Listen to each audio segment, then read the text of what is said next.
శుక్లాంబరధరం విష్ణుం శశివర్ణం చతుర్భుజం ప్రసన్నవదనం ధ్యాయేత్ సర్వవిఘ్నోపశాంతయే అని స్వామివారికి నమస్కారం చేసుకుని మన వైశేషిక సూత్రాలు గురించి తెలుసుకుంటూ వస్తూ ఉన్నాము.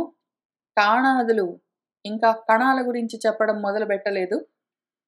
ద్రవ్యాలు, గుణాలు, కర్మల గురించి చెప్తూ ఉన్నారు. వాటిని చూసుకుంటూ వెళ్తూ ఉన్నాము.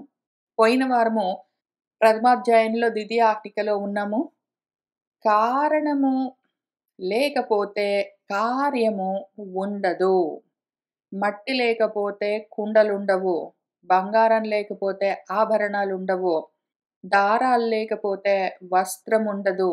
ఆ విధంగా కార్యమన్న కుండ, ఆభరణము, వస్త్రము, కారణమైన మట్టి, బంగారము, దారపోగులు లేకపోతే ఉండవు. కానీ రివర్స్లో మాత్రం జరగదు. టెక్నికలీ కార్యము ఉన్నా లేకపోయినా కారణమైతే ఉంటుంది అని చెప్పారు. ఇంకా ఉండడం గురించి చూసుకుందాము. కారణాల గురించి ఆలోచించుకుందాము. కార్యాలు ఉంటాయి కదా, వాటి వెనకాల కారణాలు ఉంటాయి. ఆ ఉండడం అన్నదేంటో చూద్దాం. ఇక్కడి నుంచి కొన్ని సూత్రాలు సామాన్యంగా ఉంటాయి, విశేషంగా ఉంటాయి.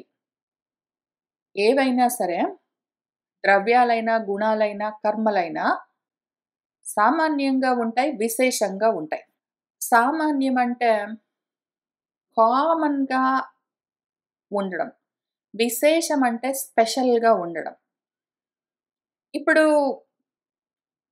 మనుషులందరూ సామాన్యంగా ఎట్లా ఉంటారు? మనుషులందరూ చూడ్డానికి 2 కళ్ళు, 2 కాళ్ళు, 2 చేతులు వాటితో ఒక విధంగా ఉంటారు.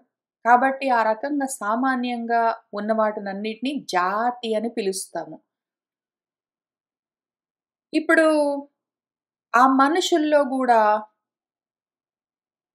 ఇక్కడున్న వాళ్ళు, అక్కడున్న వాళ్ళు, ఈ రంగులో ఉన్నవాళ్ళు, ఆ రంగులో ఉన్నవాళ్ళు, ఎక్కువ తెలివితో ఉన్నవాళ్ళు, తక్కువ తెలివితో ఉన్నవాళ్ళు, ఎక్కువ డబ్బులతోటి ఉన్నవాళ్ళు, తక్కువ డబ్బులతోటి ఉన్నవాళ్ళు అని రకరకాలుగా ఏమైనా చూసామంటే అది విశేషము, స్పెషల్ ఫీచర్. సామాన్యం అంటే కామన్ ఫీచర్, విశేషం అంటే స్పెషల్ ఫీచర్. ద్రవ్యాల్లో ఏవైనా మెటీరియల్స్‌లో కామన్ ఫీచర్స్, స్పెషల్ ఫీచర్స్ 2 ఉంటాయి. మామిడి పళ్ళు సామాన్యంగా అన్నీ ఓ రకంగా ఉంటాయి. వాటి జాతి, వాటి ఫ్యామిలీ మామిడి పళ్ళనుకోండి. ఇప్పుడు అందులో స్పెషల్ ఫీచర్స్ ఉంటాయి. కొన్ని కొన్ని రసాలుంటాయి. కొన్ని ఇంకేంటేంటో రకరకాల పేర్లతోటి మామిడి పళ్ళున్నాయనుకోండి. అవన్నీ స్పెషల్ ఫీచర్స్ తోటుంటాయి. అయితే ఈ సామాన్యమైన, విశేషమైన ఇదంతా బుద్ధిని అపేక్షించి ఉంటుంది. మన బుద్ధిని బట్టి మనం దాన్ని సామాన్యంగా చూస్తున్నామా, విశేషంగా చూస్తున్నామా అని ఉంటుంది. గుణమైనా సరే, ఇప్పుడు సామాన్యంగా మనుషులందరూ ఇట్లా ఉంటారండి. కానీ అందులో బాగా చదువుకున్న వాళ్ళు స్పెషల్‌గా ఉంటారు అని చెప్పడము దేనివల్ల చెప్తాము? అసాపేక్ష రిలేటివ్‌నెస్ అంటారు ఇంగ్లీష్‌లో. రిలేటివ్‌గా ఉండడము. రిలేటివ్‌లీ దీనికన్నా అది వేరుగా ఉండడం, ఎక్కువ ఉండడం, తక్కువ ఉండడం అని తారతమ్యాలేమి చూస్తామో మనము, ఆ తారతమ్యాలు చూడడం అన్నది సాపేక్షము. అపేక్ష ఉంటుంది. ఎక్కువ, తక్కువ అని బుద్ధి అపేక్షిస్తుంటుంది. దాన్ని బట్టి అవి సామాన్యంగా ఉన్నాయా, విశేషంగా ఉన్నాయా అని తెలుస్తూ ఉంటుంది. ఇప్పుడు భావః అనువృత్తేః ఏవ హేతుత్వాత్ సామాన్యం ఏవ. భావము ఉండడం అన్నది అనువృత్తిని బట్టి ఉంటుంది. అనువృత్తి అంటే కామన్‌గా ఉండడము. అనువృత్తము, వ్యావృత్తము అని ఉంటాయి. అనువృత్తము అంటే మామూలుగా ఒక వస్తువుని చూడగానే కూరగాయల మార్కెట్‌కెళ్ళినప్పుడు కొన్ని చూడగానే ఇవన్నీ మిరపకాయలని తెలుస్తుంది సామాన్యంగా. ఎందుకు అంటే మిరపకాయలన్న ద్రవ్యము ఎట్లా ఉంటుంది? దాని గుణము, రంగు, రుచి, వాసన అవెట్లా ఉంటాయి? దాని కర్మ ఎట్లా అది కారం కలిగిస్తుంది అని సామాన్యంగా ద్రవ్య, గుణ, కర్మలను బట్టి అనువృత్తిగా ఇవి చూడగానే ఇదిగో ఇవన్నీ మిరపకాయలు అని తెలుస్తుంది. కాబట్టి ఆ రకంగా ఉండడం చేత అవన్నీ సామాన్యం. ఒక జాతికి చెందినవి. అయితే వ్యావృత్తం ఉన్నదనుకోండి, కొన్ని ఎక్కువ కారంగా ఉండవు. కొన్ని చిన్నగా ఉంటాయి, సన్నగా ఉంటాయి. కొన్ని పెద్దగా ఉంటాయి, వెడల్పుగా ఉంటాయి. దాన్ని బట్టి వ్యావృత్తము వేరు వేరుగా ఉంటాయి. కొన్ని ఎక్కువగా కారం కలిగించేవి, కొన్ని ఎక్కువగా కారం కలిగించేవి కావు. కొంచెం చప్పగా ఉన్నాయనుకోండి. దానివల్ల మనం చేసే కార్యం ఎట్లా ఉంటుంది? ఎక్కువగా కారం ఉన్న వాటితోటి పచ్చళ్ళవన్నీ చేసుకుంటాము. తక్కువ కారం ఉన్న వాటితోటి మిరపకాయ బజ్జీలు చేసుకుంటాము. ఆ రకంగా వ్యావృత్తం వేరు, అనువృత్తం వేరు. అనువృత్తం కామన్‌గా, సామాన్యంగా ఉంటుంది. వ్యావృత్తం మళ్ళీ అందులో గూడా విశేషంగా వివిధాలుగా ఉంటుంది. వేరే వేరే రకరకాలుగా ఉంటుంది. అదే మట్టి సామాన్యంగా ఒక రకంగా ఉంటుంది. మామూలుగా కామన్‌గా మట్టితోటి కుండలు, ఏదో కూజాలు, బొమ్మలు తయారు చేస్తాము. విశేషంగా కుండలు వేరు, కూజాలు వేరు, బొమ్మలు వేరు అవన్నీ వ్యావృతమై ఉంటాయి. భావః అనువృత్తేః ఇవ హేతుత్వాత్ సామాన్యం ఏవ. ఇప్పుడు విశేషాలు చూద్దాము. లేదా సామాన్యాలు, విశేషాలు ఎట్లా ఉంటాయి? ద్రవ్యాల్లో, గుణాల్లో, కర్మల్లో చూద్దాము. ద్రవ్యత్వం, గుణత్వం, కర్మత్వం చ సామాన్యాని విశేషాః చ. ద్రవ్యత్వం అని ఉన్నదనుకోండి. ద్రవ్యత్వం అంటే ఒక వస్తువు ఉండడం అన్నది. స్థూలత్వం అని ఉందనుకోండి. స్థూలంగా ఉండడము ఒక వస్తువు యొక్క గుణము. అది ఆ స్థూలత్వము సామాన్యంగా ఏ ద్రవ్యానికైనా ఉండొచ్చు. అది ఒక్కొక్క ద్రవ్యంలో వేరు వేరుగా ఉండొచ్చు. మృదుత్వం అన్న గుణం ఉన్నదనుకోండి. అది సామాన్యంగా ఏ ద్రవ్యంలోనైనా ఉండొచ్చు. ఎక్కువుండొచ్చు, తక్కువుండొచ్చు. కాబట్టి విశేషంగా గూడా ఉంటుంది. కర్మ సామాన్యంగా స్థిరత్వం అన్నది ఒక కర్మ ఉందనుకోండి. స్థిరత్వం అన్నది స్థిరంగా ఉండడం అన్న కర్మ సామాన్యంగా ద్రవ్యాల్లో ఉంటుంది. అది కొన్ని కొన్ని వస్తువుల్లో ఎక్కువ స్థిరంగా ఉంటుంది. కొన్ని కొన్ని వస్తువుల్లో తక్కువ స్థిరంగా ఉంటుంది. కాబట్టి విశేషంగా కూడా ఉంటుంది. అట్లానే పృథక్త్వం. ఇంకా ద్రవ్యాల్లో ఏం చెప్పుకున్నాం మనం అవి ఒకసారి చూసుకుందాం ద్రవ్యాల లిస్ట్. పృథివీ, పృథివీ అన్నది ద్రవ్యం అని చెప్పాడు. సో, పృథిత్వం లేతే వాయుత్వం, ఆకాశత్వం ఇట్లాంటివన్నీ ఏవేవి ఉన్నాయో చెప్పుకున్న ఈ 9 ద్రవ్యాల్లో వాటన్నిటిలో సామాన్యంగా అది ఉంటుంది. వాయుత్వము అన్ని రకాల గాలులలో వాయుత్వం అన్నది ఒకటుంటుంది. అయితే కొన్ని గాలులు రకరకాలుగా ఉంటాయి. కొన్ని ఎక్కువ సుడిగాలులుంటాయి. కొన్ని పిల్లగాలులుంటాయి. కొన్ని చల్లగాలులుంటాయి. కొన్ని వేడి గాలులుంటాయి కొన్ని. కాబట్టి అది పృథక్త్వం. అట్లా వేరు వేరుగా ఉంటేనేమో వాటిని మనము విశేషమని పిలుస్తాము. అన్నిట్లో ఒకేలాగుంటేనేమో సామాన్యంగా చెప్పుకుంటాము. సామాన్యంగా ఉండడం, విశేషంగా ఉండడం ద్రవ్య కర్మ గుణాల్లో, ద్రవ్య గుణ కర్మల్లో ఉంటూ ఉంటాయి. ఇప్పుడు అన్యత్ర అంతేభ్యః విశేషేభ్యః సామాన్యాని విశేషాః చ అని కలుపుకోవాలి. అన్యత్ర అంతేభ్యః అంతం వరకొచ్చేసామనుకోండి, కార్యం దాకా వస్తే లైక్ మట్టిలో నుంచి కుండలు, కూజాలు, బొమ్మలు తయారు చేసినప్పుడు అవి అంతంలో ఉంటాయి ఎండింగ్‌లో. అవి యూజువల్‌గా విశేషంగా ఉంటాయి. అయితే ఆ కుండలు, కూజాలు ఎక్కడి నుంచొచ్చాయో ఆ మట్టి సామాన్యంగా ఉంటుందని మళ్ళీ దీన్నే ఎక్స్‌ప్లెయిన్ చేస్తున్నారు. ఇప్పుడు ఉండడం గురించి చూద్దాము. సామాన్యంగా ఉండడం, విశేషంగా ఉండడం అని ఉండడాలేవున్నాయో వాటిని చూద్దాము. సత్ ఇతి యతః ద్రవ్యగుణ కర్మసు సా సత్తా. ఉన్నది, ఉన్నది అంటాం గదా! అందంగా ఉన్నది. ఈ పువ్వు ఉన్నది. మృదువుగా ఉన్నది. కదులుతూ ఉన్నది అని చెప్పినప్పుడు ఈ పువ్వు ఉన్నది అంటాము. పువ్వు ద్రవ్యము. అది అందంగా ఉన్నది అంటాము. అందం అన్నది గుణము. కదులుతూ ఉన్నది అంటాము. కదులుతూ ఉండడం కర్మ.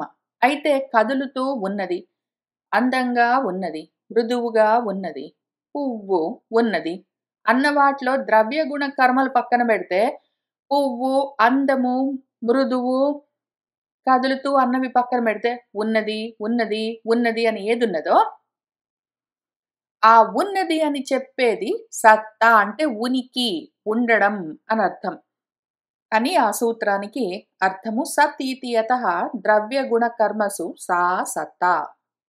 ఇప్పుడు ఆ ఉండడం గురించి ఇంకా కొంత చూద్దాము. ద్రవ్య గుణ కర్మభ్యః అర్థాంతరం సత్తా.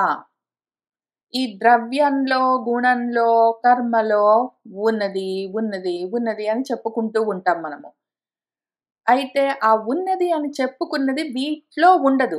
ద్రవ్యగుణ కర్మల్లో ఉన్నది అని చెప్పుకున్నది ఉండదు. ఇది కొంచెం నెమ్మదిగా ఆలోచించుకోవాలి. 8వ సూత్రం దగ్గర నుంచి కింద 17వ సూత్రం వరకు ఇదే విషయం చెప్తుంటారు మన కాణాదులు. కాబట్టి దాన్ని జాగ్రత్తగా చూద్దాము. ద్రవ్య గుణ కర్మలు ఉంటాయి. ద్రవ్య గుణ కర్మల్లో ఉండడం అన్నది ఉండదు. అది వాటిలో భాగం కాదు. అది వేరుగా ఉంటుంది. ద్రవ్యంలో, గుణంలో, కర్మలో ఉండడం అన్నది వేరుగా ఉంటుంది సెపరేట్‌గా.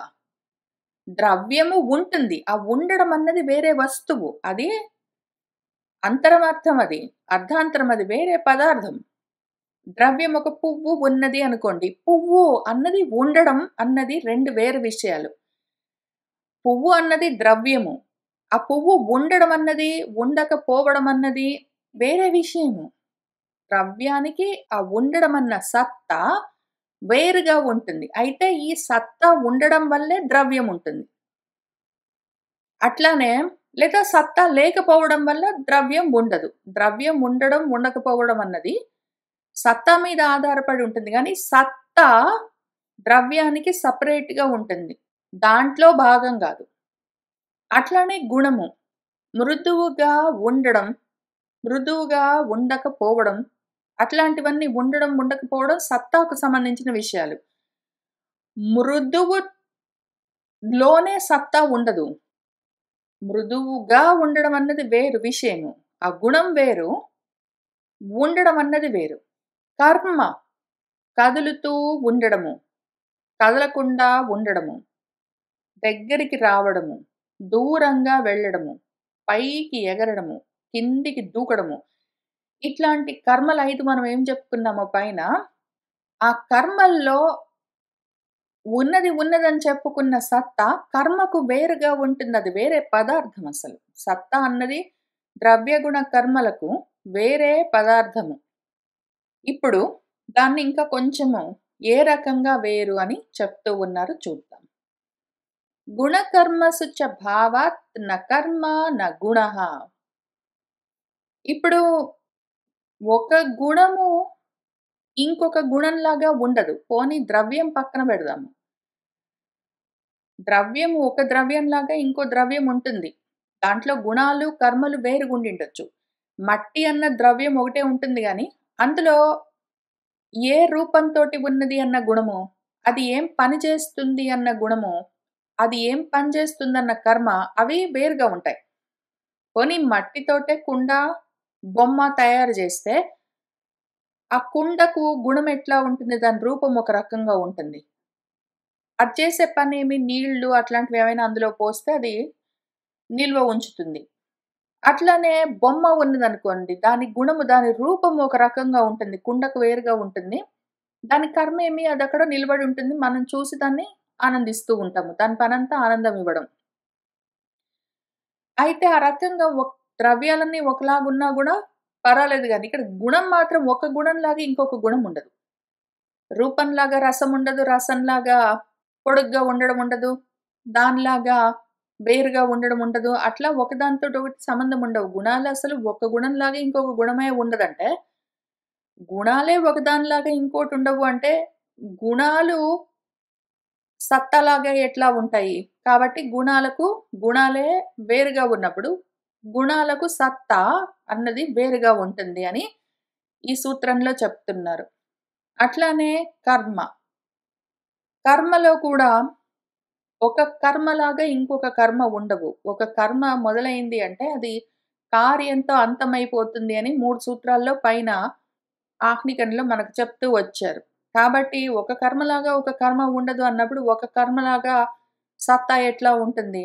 అందుకని గుణకర్మలన్న భావాల్లో మన సత్తా కర్మ గాదు, గుణము గాదు. ద్రవ్యం అంతకంటే గాదు. ఆ ద్రవ్యం గాదు, కర్మ గాదు, గుణము గాదు. ఆ మూడిటికి వేరుగా ఉంటుంది.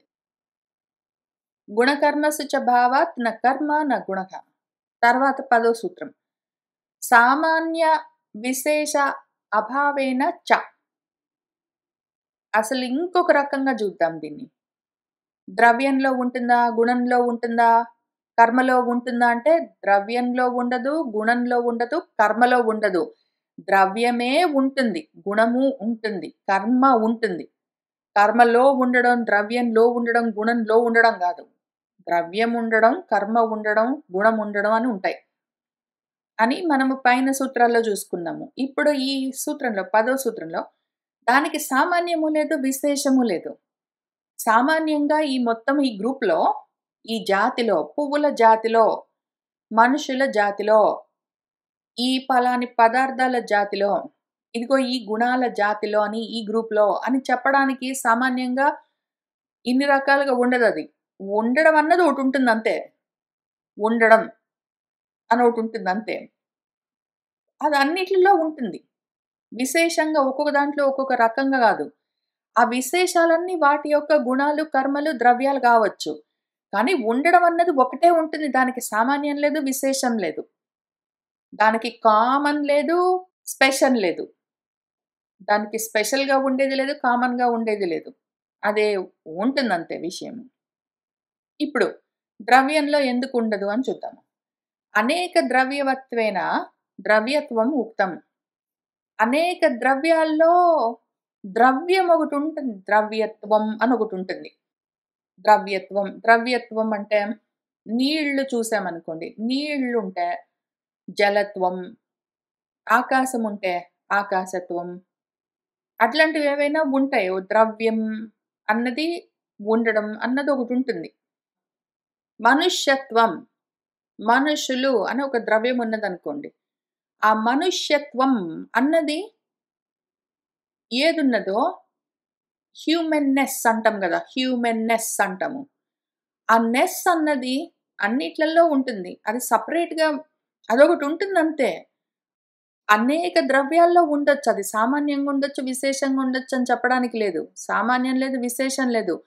మనుష్యత్వము, మృగత్వము, పశుత్వము అనేవి చెప్తామో, ఆ త్వం అని చెప్పింది అన్నిట్లో ఉంటుంది. అన్నిట్లో ఉంటుంది అంతే అయిపోయింది. అది ఉక్తం ఆల్రెడీ చెప్పబడ్డది. దానికి సామాన్యం లేదు, విశేషం లేదు. సామాన్య, విశేష అభావం. సామాన్యంగా ఉంటుంది, విశేషంగా ఉంటుంది. లేతే కొన్ని ద్రవ్యాల్లో ఈ ద్రవ్యత్వం ఇట్లా ఉంటుంది. కొన్ని ద్రవ్యాల్లో ఆ ద్రవ్యత్వం అట్లా ఉంటుందని చెప్పలేను. ద్రవ్యత్వమే ఉంటుంది. ద్రవ్యాల్లో ఉండేదేమంటే ద్రవ్యాలు ఎన్ని రకాలైనా ఉండొచ్చు. కానీ ద్రవ్యాల్లో ద్రవ్యత్వం అని ఉంటుంది. అట్లా ఉండడమే సత్తా, ఉండడం అని అర్థము. ఉనికి, ఎగ్జిస్టెన్స్ అని దానికి అర్థము. అట్లానే ఇప్పుడు గుణాల గురించి చూద్దాము. తథా గుణేషు భావాత్ గుణత్వం ఉక్తం. గుణాల్లో రకరకాల భావాలు ఉండడం అన్నది గుణత్వం అన్న భావము. భావం అంటే ఉండడం, ఉనికి. గుణత్వం అని ఉక్తం చెప్పబడ్డది. ఏమి?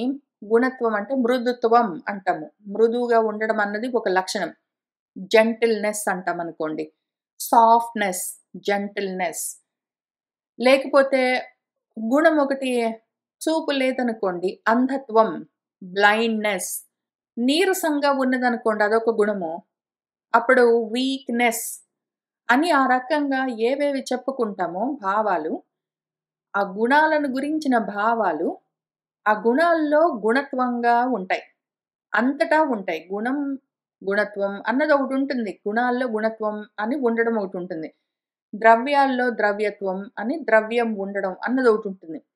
మళ్ళీ అందులో సామాన్యంగా, విశేషంగా ఏముండదు. గుణం ఉన్నదంటే గుణత్వం ఉంటుందంతే. గుణత్వం ఉండడం అన్నది దాని లక్షణం. ఉండడం ఇంకంతే. అది వేరు వేరుగా ఉండడం, కామన్‌గా ఉండడం, సెపరేట్‌గా ఉండడం అట్లాంటివన్నీ ఉండవు. కాబట్టి తథా గుణేషు భావాత్ గుణత్వం ఉక్తం సామాన్య విశేషాభావేన చ. ఇప్పుడు కర్మల గురించి చూద్దాము. కర్మసు భావాత్ కర్మత్వం ఉక్తం. కర్మల్లో కూడా ఉండడం అన్నది ఉంటుంది. దాని పేరు కర్మత్వం. స్థిరంగా ఉండడం స్థిరత్వం, చలిస్తూ ఉండడం చలత్వం, సంకోచిస్తూ ఉండడం సంకోచత్వం. అట్లాంటివేవో ఏవి చెప్పుకున్నా సరే కర్మలు ఏదో స్థిరంగా ఉండడాన్ని స్టీడ్ ఫాస్ట్నెస్ లేదా స్టడీనెస్, ఇవన్నీ ఏవి చెప్పుకుంటామో అవన్నీ ఆ కర్మలకున్న కర్మత్వం, అంటే దానికి ఉండడం అన్న లక్షణం. కర్మల్లో కర్మత్వం వేరుగా ఉంటుంది, ద్రవ్యాల్లో ద్రవ్యత్వం వేరుగా ఉంటుంది, గుణాల్లో గుణత్వం వేరుగా ఉంటుంది. అయితే గుణాలు, కర్మలు, ద్రవ్యాలు వేరు, ఆ ఉండడం అన్న సత్తా వేరు. అది సపరేట్ పదార్థం. అది ఒకవేళ వీటిలోనే ఉండేటట్టయితే వీటితోటే ద్రవ్య, గుణ, కర్మ, సత్తా అని చెప్పాల్సొచ్చేది గ్రూప్‌గా. చెప్పలేదు గదా! ఇవన్నీ ఉండడం అనేది ఉన్నదో, ఆ ఉండడం అన్నది సత్తా అని ఇంతవరకు చెప్పారు. మళ్ళీ అదే విషయం సామాన్య విశేష అభావేన చ. మళ్ళీ కర్మల్లో కర్మత్వం అన్నది, కర్మ ఉన్నది, ఫలాని కర్మ జరుగుతూ ఉన్నది అన్నప్పుడు ఆ ఉన్నది అన్నది మాత్రం దాని సత్తా, అది దాని భావం, దాని ఉనికి. అది సామాన్యంగా, విశేషంగా అని ఇన్ని రకాలుగా ఉండదు. అది ఉంటుందంతే. ఉండడం దాని పద్ధతి. ఇంకా తర్వాత చివరి సూత్రము ఈ ఆహ్నికంలో సత్ ఇతి లింగ అవిశేషాత్ విశేష లింగ అభావాత్ చ ఏకః భావః. సత్ అన్నది ఏకః భావః, ఒక్కటే భావము. సత్ అన్నది ఉంటుందంతే, ఏకమది. రకరకాలుగా ఉండదు, సామాన్యంగా ఉండదు, విశేషంగా ఉండదు, కామన్‌గా ఉండడం, స్పెషల్‌గా ఉండడం ఏమి ఉండవు. సత్ అన్నది ఉంటుంది అంతే విషయం. ఎందుకు? 2 కారణాలకి. లింగ అవిశేషాత్. లింగం అంటే ఈ ద్రవ్య, గుణ, విశేషాలన్న గుర్తులేవున్నాయో వాటిలో అవిశేషంగా ఉంటుందది. అది రకరకాలుగా వేరువేరుగా ఉండదు. ఇవేన్నైనా ఉండొచ్చు. ద్రవ్యాలు, గుణాలు, కర్మలని 3. మళ్ళీ అందులో రకరకాల ద్రవ్యాలు, రకరకాల కర్మలు, రకరకాల గుణాలు. మళ్ళీ అవి కాంబినేషన్‌లో రకరకాలుగా పదార్థాలుగా మారొచ్చు. మారుతున్నప్పుడు అవన్నీ కార్యాలవ్వచ్చు. కార్యాలకు కారణాలుండొచ్చు. కారణాలకు కార్యాలు లేకపోయినా పర్వాలేదు. ఇన్ని కాంబినేషన్స్‌లో ఎట్లా ఉన్నా సరే అసలు ప్రతి దాంట్లో నేను ఇంతవరకు చెప్పినవన్నీ ఉండొచ్చు, ఉండొచ్చు, ఉండొచ్చు, ఉంటుంది అని చెప్తున్నవన్నీ మాత్రం సత్. అవి ఎట్లా అయినా ఉండొచ్చంటే దాని ఇష్టం వచ్చినట్టు ఉండొచ్చు. కానీ ఉండొచ్చు, ఉండడం అన్నది మాత్రం సత్. కాబట్టి లింగాలన్నిట్లో ఏ గుర్తు చూసుకున్నా నువ్వు అందులో అవిశేషంగా ఉంటుందది. కాబట్టి అదొక కారణము. రెండోది విశేష లింగ అభావాత్. విశేషంగా సత్ అంటే ఇట్లా ఉంటుంది అని చెప్పడానికి ఏమైనా చిహ్నం, గుర్తేమైనా ఉన్నదా? సత్ ఇట్లా ఉంటుంది అని చెప్పడానికి ఏమైనా గుర్తున్నదా? లేదు. ఇట్లా ఉంటుందని ఇప్పుడు ద్రవ్యత్వం, ద్రవ్యంలో ద్రవ్యత్వాన్ని వేరు చేసి చూపించగలవా? ఏదో రూపత్వంలో రూపాన్ని వేరు చేసి చూపించగలవా? స్థిరత్వంలో స్థిరత్వాన్ని వేరు చేసి చూపించగలవా? వాటిలో నుంచి దాన్ని వేరు చేసి చూపించలేవు. స్థిరంగా ఉన్న దాంట్లో నుంచి స్థిరత్వాన్ని వేరు చేసి చూపించలేవు. స్థిరత్వం అంటే ఇట్లా ఉంటుంది. కఠినత్వం అంటే ఇట్లా ఉంటుంది. మృదుత్వం అంటే ఇట్లా ఉంటుంది. పశుత్వం అంటే ఇట్లా ఉంటుంది అని అట్లా వేరు చేసి చూపించగలవా? చూపించలేవు. పోనీ చూపించలేకపోతే అన్నిట్లలో ఉన్నది గదా అని గుర్తించగలవా? దాన్నట్లా గూడా గుర్తించలేవు. గుర్తించడానికి వీలుగా లేకుండా విశేషలింగ అభావాత్ అయి ఉంటుందది. పోనీ అన్నిట్లో ఉంటుంది గదా! పోనీ అట్లా గుర్తిద్దామా అంటే లింగ అవిశేషాత్. అన్నిట్లో ఉంటుంది. వేరుగా చూపించడానికి వీలు లేకుండా ఉంటుంది. ఈ కారణాలకి సత్ అన్నది ఒక్కటి ఉంటుంది అని చెప్తున్నారు. ఈ సూత్రాలన్నిటిని ఇవన్నీ ఎంత చెప్పుకుంటున్నా గూడా మళ్ళీ, మళ్ళీ, మళ్ళీ, మళ్ళీ వాళ్ళు బహుశಃ నెమ్మదిగా మనల్ని అణువుల దగ్గరికి తీసుకెళ్తారో ఏమో! కానీ ఈలోగా మనం ఆత్మ గురించి చదువుతుంటాం పొద్దస్తమానం గాబట్టి, ఎంత చదివినా గూడా సత్ గురించి చెప్పడం మొదలుపెట్టినప్పటి నుంచి, ఈ సెక్షన్ స్టార్ట్ అయినప్పటి నుంచి ఆత్మ పదార్థమే గనిపిస్తుంది నా కళ్ళకి. వాళ్ళు ఇంక కొంత మనం కిందికి వెళ్ళిన తర్వాత కాణాదులు గాబట్టి, కణాల గురించి చెప్తే మనం అది గూడా విందాము. వాళ్ళు కణం దాకా వెళ్ళి కాబట్టి అతి సూక్ష్మమైన కణము ఇంకా అది ఇండిస్పెన్సబుల్ అది. ఇండివిజిబుల్ అది. అదోటుంటుంది. అది సత్ అని ఒకవేళ చెప్తే మనం అది గూడా విందాం. కానీ ఈలోగా ఇక్కడి నుంచి ఏది చూసుకుంటే అది మనకు మొత్తం ఈ ఆహ్నికమంతా ఆత్మతత్వం గురించే చెప్తున్నారు వాళ్ళు. అదే విధంగా వినిపిస్తున్నది నాకు. కారణము లేకపోతే కార్యము ఉండదు. ఆత్మ కారణంగానే ఈ అనాత్మ జగత్తంతా వచ్చింది. మూల కారణం ఆత్మ. ఇక్కడ ఒకటి మాత్రం వాళ్ళు కొంచెం దూరం వెళ్లారు, కొంచెం ఆగిపోయారు. కారణము ఉంటుంది. కార్యం లేకపోయినా పర్వాలేదని.